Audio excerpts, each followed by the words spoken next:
Hello everyone. इस video lecture में हर test के लिए इंतहाई अहम इंग्लिश के एमसीक्यू डिस्कस करेंगे। बहुत ही इंपॉर्टेंट वीडियो लेक्चर है, एंड तक लाजमी देखिएगा। फर्स्ट क्वेश्चन की बात करें तो फर्स्ट क्वेश्चन एक इडियम का है, to bury the hatchet.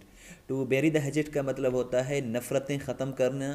To end to end to agree to end a quarrel, यानी कि झगड़ा ख़त्म करने के लिए राज़ी हो जाना, सुलह कर लेना, झगड़ा ख़त्म करने पर राज़ी हो जाना, नफ़रतें दुश्मनी ख़त्म करने को टू बेरी द हैचेट कहते हैं।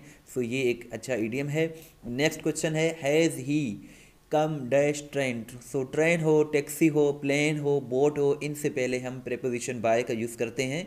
Has he come by train का मतलब है क्या वो ट्रेन से आया है या फिर क्या वो ट्रेन पर आया है। सो यहाँ हम प्रेपोजिशन बाय का यूज़ करते हैं। One who loves his country, ऐसा शख्स जो अपने कंट्री से, वतन से, मुल्क से प्यार करे तो उसे पेट्रियोट कहते हैं।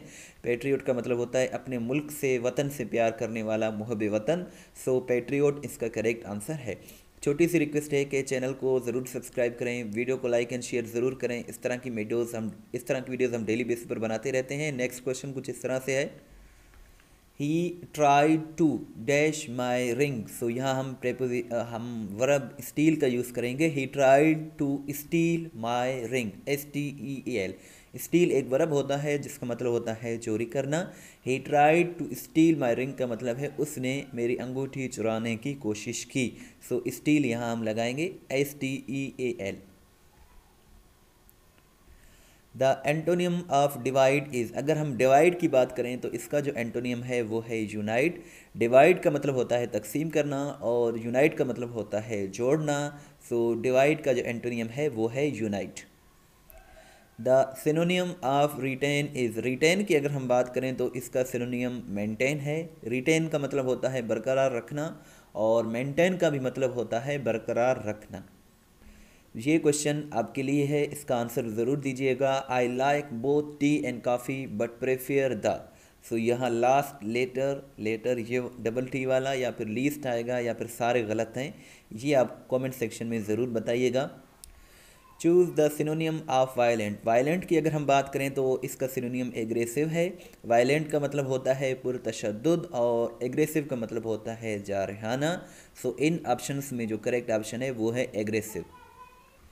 Nadia jumped dash the bed. So यहाँ हम प्रेपोजिशन ऑन का यूज़ करेंगे। Nadia jumped on the bed. वैसे जंप के बाद इनटू का भी यूज़ किया जाता है, लेकिन यहाँ जो है इनटू, जो यहाँ कोई मोशन शो नहीं हो रहा, यहाँ सरफेस शो हो रहा है। तो नादिया ने बेड के ऊपर छलांग लगाई या उछल पड़ी। सो यहाँ ऑन ही करेक्ट ऑप्शन है। Have you ever dash to China. So यहाँ हम बीन का यूज़ करेंगे। Have you ever been to China, क्या आप कभी चाइना या चीन गए हैं। सो बीन का मतलब होता है सफ़र करना या फिर दौरा करना।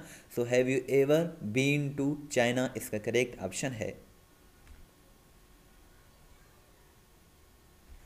कैद Azam was born dash 25 December 1876। So यहाँ हम प्रेपोजिशन ऑन का यूज़ करेंगे क्योंकि यहाँ डेट एक 25 दिसंबर। सो 25 दिसंबर हो या 15 अप्रैल हो या 25 मई हो, सो डेट से पहले हम प्रेपोजिशन ऑन का यूज़ करते हैं।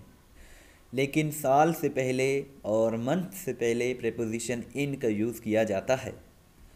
The sun dash in the west. So यहाँ हम SETS का यूज़ करेंगे। The sun sets in the west. So ये प्रेजेंट इंडिफिनिट टेंस का सेंटेंस है। सेट इन जो है ये एक फ्रेजल वर्ब है। The antonym of daylight is, daylight की अगर हम बात करें तो इसका एंटोनियम जो है वो सारो है। डेलाइट का मतलब होता है खुशी और सारो का मतलब होता है अफसोस या गम।